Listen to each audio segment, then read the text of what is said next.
विश्व स्तर पर विद्वता के प्रतीक रहे स्वामी विवेकानंद आज भी सबके लिए प्रेरणा स्रोत। राष्ट्रीय युवा दिवस के रूप में मनी स्वामी विवेकानंद जी की 161वीं जयंती पर संगोष्ठी आयोजित। बदलते समाज और राष्ट्रीय जनजीवन में स्वामी जी के दर्शन की प्रासंगिकता के विषय पर रखे गए विचार। नगर के रामकृष्ण विवेकानंद विद्या मंदिर परिसर में किया गया जयंती समारोह का आयोजन।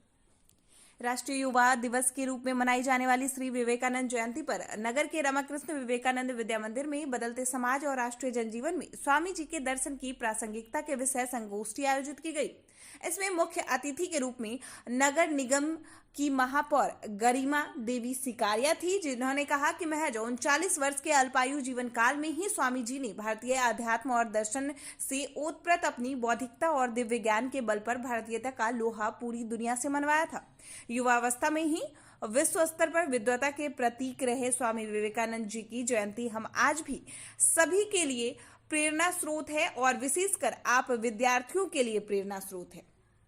स्वामी जी के व्याख्यान, ज्ञान और उपदेशों का अनुसरण करके अपने जीवन में लक्ष्य हासिल करना चाहिए। स्वामी विवेकानंद जी वेदांत के विख्यात और प्रभावशाली आध्यात्मिक गुरु थे। स्वामी विवेकानंद का मूल नाम नरेंद्रनाथ दत्त था। उन्होंने अमेरिका स्थित शिकागो में सन 1893 में आयोजित विश्व धर्म महासभा में भारत की ओर से सनातन धर्म का प्रतिनिधित्व किया था, जिसके बाद पूरी दुनिया पर वो छा गए। इसी को लेकर आज की उनकी जयंती राष्ट्रीय युवा दिवस के रूप में हम सभी मनाते हैं। कार्यक्रम की अध्यक्षता विद्यालय और ट्रस्ट के निदेशक मदन बनिक ने किया। वहीं संगोष्ठी से पूर्व नगर निगम की मेयर का जोरदार अभिनंदन किया गया। समारोह के मुख्य वक्ता डॉक्टर अरविंद कुमार, अतिथि वार्ड पार्षद नंदलाल व प्रधानाध्यापक रेमी पीटर रहे। मंच का ओजस्वी संचालन विद्यालय की शिक्षिका संजना कुमारी व शिवानी अमल ने किया। आयोजन में इंद्रजीत चक्रवर्ती, पार्वती परमानिक आदि की सहभागिता रही। आज के इस रामकृष्ण विवेकानंद विद्या मंदिर के स्कूल में आज उपस्थित यहाँ के डायरेक्टर, प्रिंसिपल, हमारे विशिष्ट अतिथि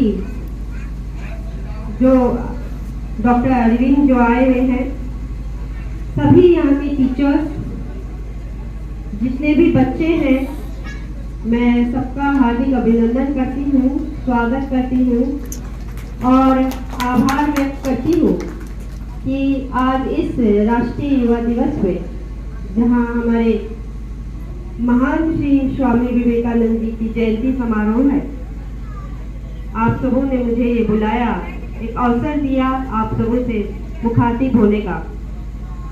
मैं बहुत कृतार्थ हूँ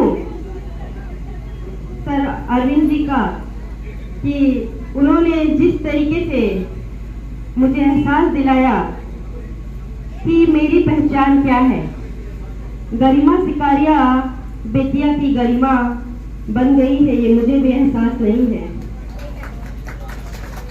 मैं सही मायनों में मैंने अपने जीवन काल में जो संस्कार अपने माँ बाप से लिया है और जो पढ़ाई मैंने अपने टीचर से की है, मैंने पूरी कोशिश की कि मैं अपने जीवन में उतारूं।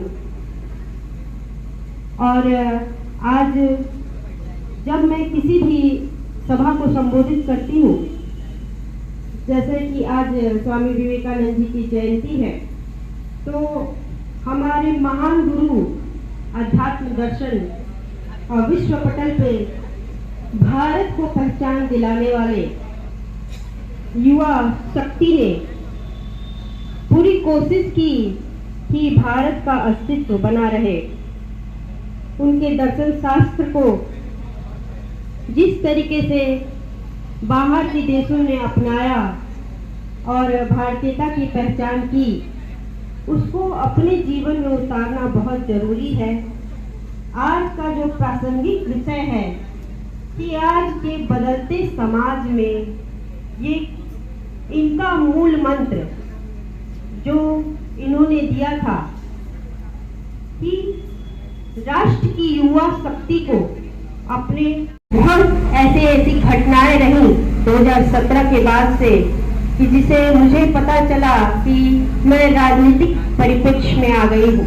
मैंने ज्वाइन किया था म्यूनिसिपैलिटी, मैं आई थी नगर पालिका काम संभालने के लिए, लेकिन जनता का इतना अपार स्नेह था कि उन्होंने मुझे एक राजनीतिक नेत्री के रूप में खड़ा कर दिया।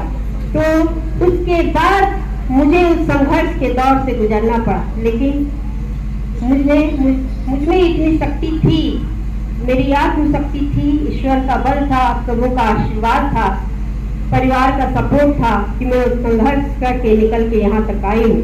तो कहने का अर्थ ये है कि अगर संघर्ष करने की आदत बन जाए तो कामयाबी आपका मुकद्दर बन जाएगी।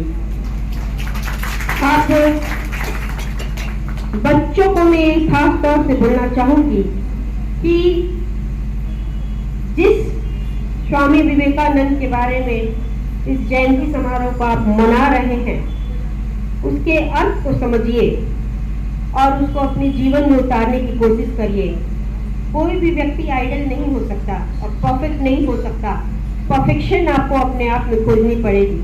और आज के समय में विश्व जब इतना फैल चुका है, दुनिया इतनी बढ़ चुकी है, हर कोई भी चीज, कोई भी रुझान, जिस जगह पे भी आपका रुझान है वो आपका करियर बन सकता है, आपकी पहचान बना सकता है। इसके लिए जरूरी नहीं है कि आप बहुत पढ़ेंगे, IAS बनेंगे तभी आप एक अच्छा करियर मिलेगा आपको। इसके लिए जरूरी ये है कि आप अपनी शक्ति को पहचाने, अपने रुझान को देखें, आपके पेरेंट्स का आपको सपोर्ट मिले। खास तौर से अपने टीचर्स को जरूर फॉलो करें। ये ध्यान रखें कि जिस कच्ची मिट्टी को संवारने में आपके टीचर्स ने जो मेहनत की है, आपको जो एक रूपरेखा तैयार करके दी है, उनको कभी भी भूल से डिसरिस्पेक्ट नहीं करें, उनका रिस्पेक्ट जीवन भर करें, अनंत काल तक, जब तक आपका जीवन है, क्योंकि अक्षर ज्ञान उन्होंने ही आपको सिखाया है। और आपके जो पेरेंट्स हैं जिन्होंने आपको इस दुनिया में लेके आया है, उनके रिस्पेक्ट को मत भूलिए। लक्ष्य कोई भी हो, संघर्ष कोई सारा रहे, मुकाम कहीं भी मिल जाए, लेकिन उनका ऋण आप कभी नहीं चुका सकते। तो मैं इन्हीं शब्दों से आप सबों को अपने शब्दों को विराम देना चाहती हूँ।